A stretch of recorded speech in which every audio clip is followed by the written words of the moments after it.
Today we're going to be talking about new exotics, crash testing exotics, and the reality of self-help. You should just help yourself. We're going to do that right now.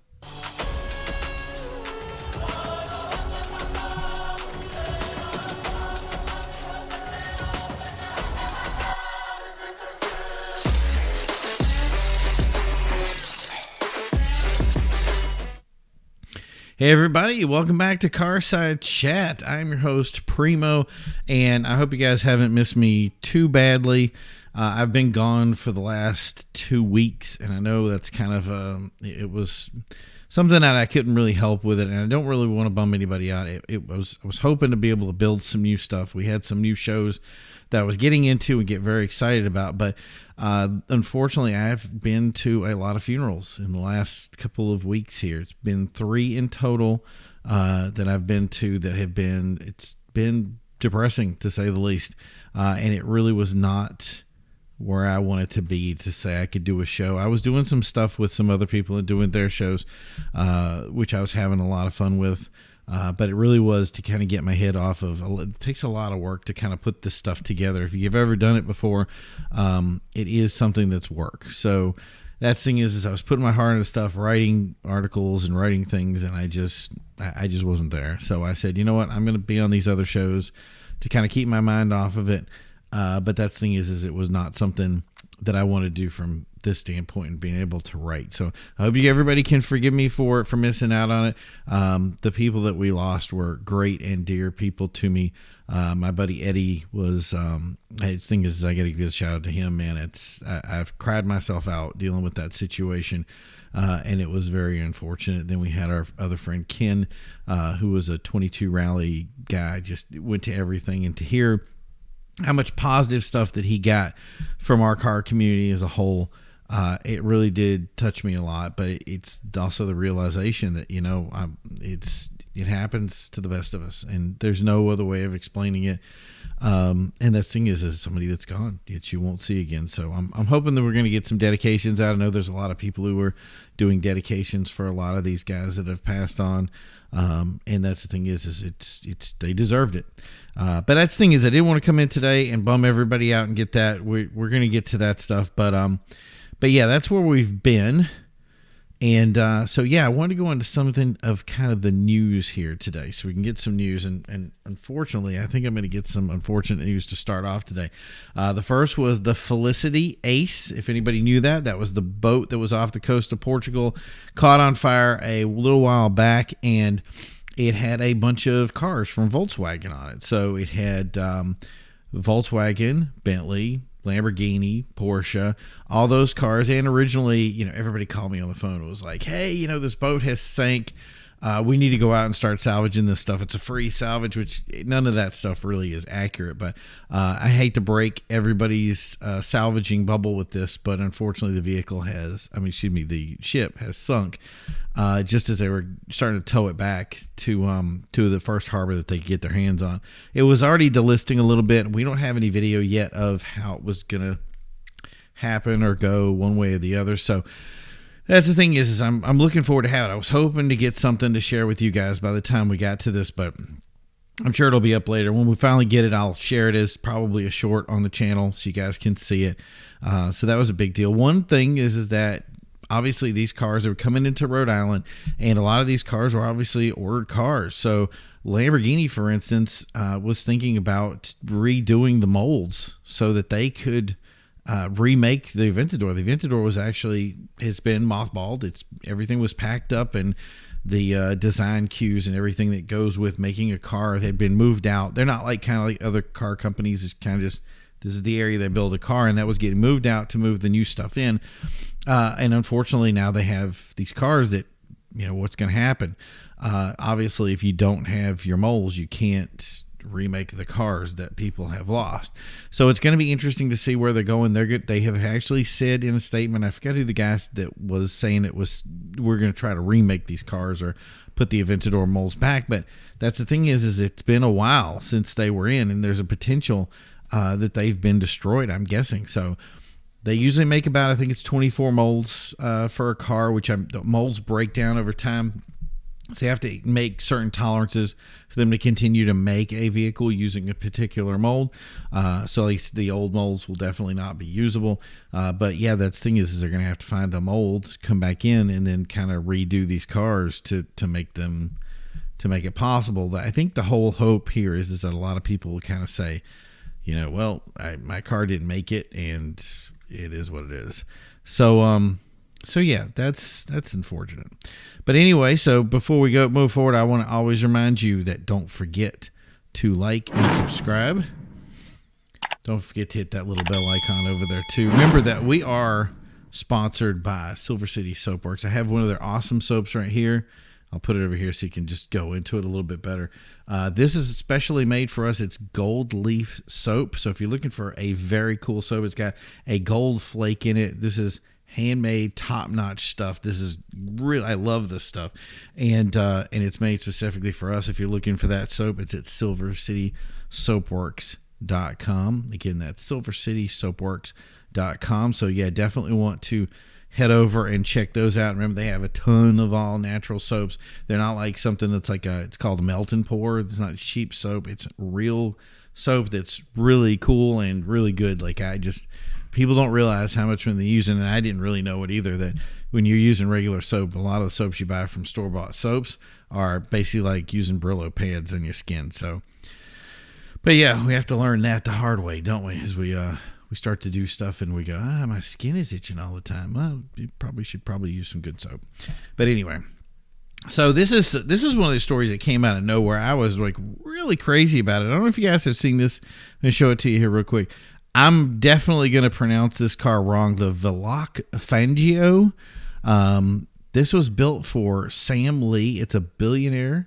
And he transformed Ferrari F12s and turned them into this thing. Look at this rear. I'm a little bit weird on the rear part of it. That kind of doesn't really jump out as me as much. But for the car, it is incredible. It's basically he transformed a Ferrari F12. He turned it into this. He did this thing right, and invited YouTubers. This is the way to do it, guys. Come on, learn the lessons to come over and test drive it. And they all had some great news from it. It's supposed to have something like 769 horsepower, and it sounds incredible. This was the coverage that, and I want you guys to hear this here. This was the coverage that F Spot, it's EFSPOT, had for it with his drive covering it on the track. Check this out.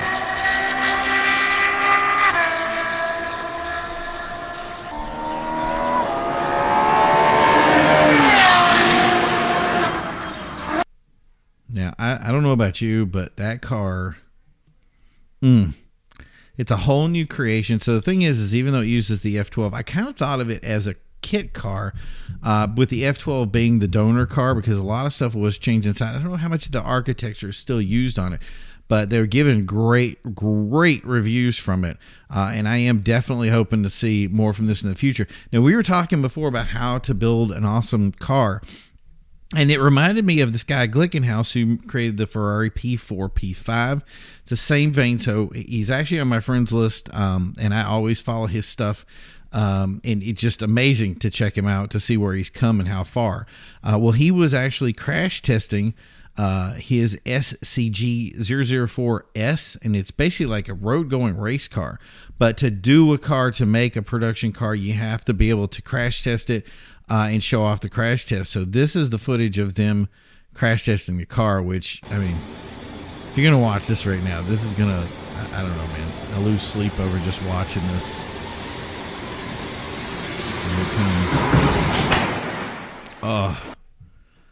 But yeah, if you want to make a car like that, you have to crash test it. And I can't even imagine how much money they sunk doing that. But the beauty is the car passed with flying colors. So I'm really excited. They've already had the first buyer go on and check out the car. Now, that to me is doing the car right. This is the idea of building it from a design of your own, building up through that process, having buyers get involved, seeing the process from start to finish, really having a passion and having something built over time, and then developing into what they have now. I don't see Glickenhaus's car like failing at all. It just has so much potential and is such a cool car, and it has a lot of that Ferrari lineage. So you kind of, put it on the road the way it is. So that's the thing is I would love to see these two cars battling it out on the track. That would just be amazing to see, come down the road, and here's the Fangio versus the Glickenhaus car, and think about like, wow, man, I saw those things when they were nothing. Like they were just basically like these cars that, were one-off designs or whatnot. So if you have a chance, look up the Ferrari P4, P5. I think it was 2017 or so. I mean, probably older than that, man. It's just weird to think how much stuff has gone over time, like just been developed, and we've been just kind of part of this dance, and it is what it is. But one of the big things I wanted to talk about today was kind of the self-help thing, and I wanted that to make the main topic here. With everybody going on, it's a lot of stuff that we've gone through, both with the cars and with the stuff that I went through over the last couple of weeks. It's made me really reflect on the situation. It's allowed me to meet people and see people with similar thinking that I used to have back when I was raised on a farm in the middle of Virginia, like raising tobacco. It's kind of a different kind of mindset. And there's a lot of people that have these defeatist kind of ideologies about, hey, we're never going to be anything better than this. And that's the thing is I'd see people, you'd see farmers that were huge, and then you'd see farmers that were really struggling from day to day. And the thing is if you listen to them talk, you'd hear those mindsets, and you'd know, okay, so that's kind of playing into how we're having problems. It's not 100%. Obviously, there's random factors in there too, but the idea of having that mindset of victory is important. And the goal of this channel is not just to show you these cars, but to help. I want you to have that mindset so that you think the way you need to own one of your own. See, when I was selling these cars, I would ask a kid, I'd have somebody come up and they'd say, I'm dreaming to have this one day. I'm going to own this car. And then the first thing I would ask them is, what's your plan? Can't buy one of these cars without a plan. And they'd say stuff like they want to be an athlete, or they go to college and get a degree. They want to be a lawyer or a doctor. And the thing is these are very topical paths, and they don't effectively work. Now, it doesn't mean that you can't have these dreams happen from those areas and say, I'm not going to say that, as a lawyer, you're going to be poor, or a doctor, you're going to be poor. And remember, it's always going to be hard work. But the thing is you need to be able to work smart. And a lot of times I'd look at them is, how much do you know about finance? How do you know about real estate? How much do you know about these things that really going to take you to that next level? And that's where they go, I never thought of that before.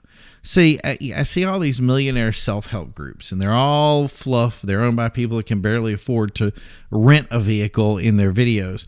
And they'll hype you up on memes. They'll tell you positive thinking, but that thinking will get you a great job at McDonald's flipping burgers. The reality is there's no shortcut. So it's hard for me to explain this thinking process here, but I want to help you with it and kind of put something out there, because I really don't want you to go to these places that are really going to charge you $25,000 to go to something that's never going to get you anything. But I read an article, and it says if you put a banana and a deed to a banana farm in front of a monkey, he'll pick up the banana. He doesn't understand the paper means investment. And that's the problem. We keep thinking profit and not investment. See, profit pays off long after you leave the work. That doctor or lawyer, they go to work, and that's that. At some point, they'll get a paycheck. That'll be the end of the work. But at some point, they'll need to invest. That athlete, one torn muscle, and the checks stop coming in. This is the lesson. I want you to stop looking at profit and start looking at investment. And that may mean, like some people I know, that you can't buy a nice car right now. You need to invest that money. In other words, is it buying a $200,000 house or a $200,000 car? One of those things is going to continue to pay off, while one of those things is going to basically cost you money in the end. And that's the thing is every time you think about that, whether it be smoking a cigarette or doing that morning coffee, how does that investment pay off? What are these things doing? A lot of times now I think of myself and I go, I'm not investing not spending the money unless I can make money off of it. And that investment may be into your own business. Like, think, for instance, if you're a landscaper. One of the things we did just before I left, when I was living down there in doing tobacco, is we said, hey, let's do a landscaping business. And we did it. And the money that I spent went into ladders and tools and things like that. And we go out and we get contracts and we do people's houses. And that suddenly became a business. And that business became the investment. So when we left, we didn't just bring the business. We sold the business and all the contracts with it, and you get a nice check. So you come up to your new place, and it's not a new place. Now, but remember, once I got rid of that investment, now I have to think of the new investment and the new thing and what will make you more money. And maybe that investment is in your own business, but it doesn't always come from college, and it definitely isn't taught in school. And I think that's the sad part, is that the stuff that we did, we never learned it in school. I never learned it in college. I never did anything that college had taught me, hey, how to balance a checkbook or do anything like that. Some of that stuff didn't get taught to me. I had one class that really went over balancing a checkbook for 2 minutes, and that was it. And that's the thing is these lessons are not taught, and you're going to have to rethink your brain to stop looking at the banana and start seeing the deed to the banana farm and going, hey, with the banana farm, I can feed all my friends. I can feed everybody, and I can change everything and make a better world for yourself. And that's the thing is if you've earned it and got to that level, then this car is a reality. So, it's very easy also to sell yourself short on these accomplishments. It's easy to say you can't do this. Maybe it's too hard, but if you want to be the big money guy, if you want to be the person that, on your Instagram page, like, I got all the money and I'm throwing this stuff around, you're going to have to change your way of thinking. Those people that you're seeing are not the people out there that are really making the big bucks. They're not the people that are driving the fast cars. They're not the people out there that are enjoying things the way you think that they're enjoying things.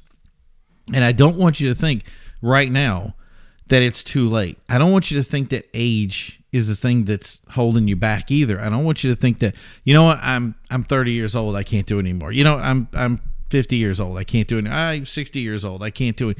You should always be building yourself to be a better person so that you can reach those accomplishments. And I hope that those accomplishments is coming on a rally with us and having that fast car.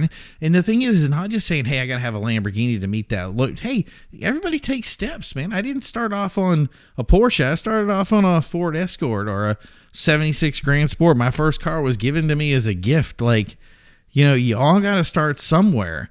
But those opportunities, you got to convert them and you have to appreciate them. I appreciated my first car so much because it was a gift from somebody.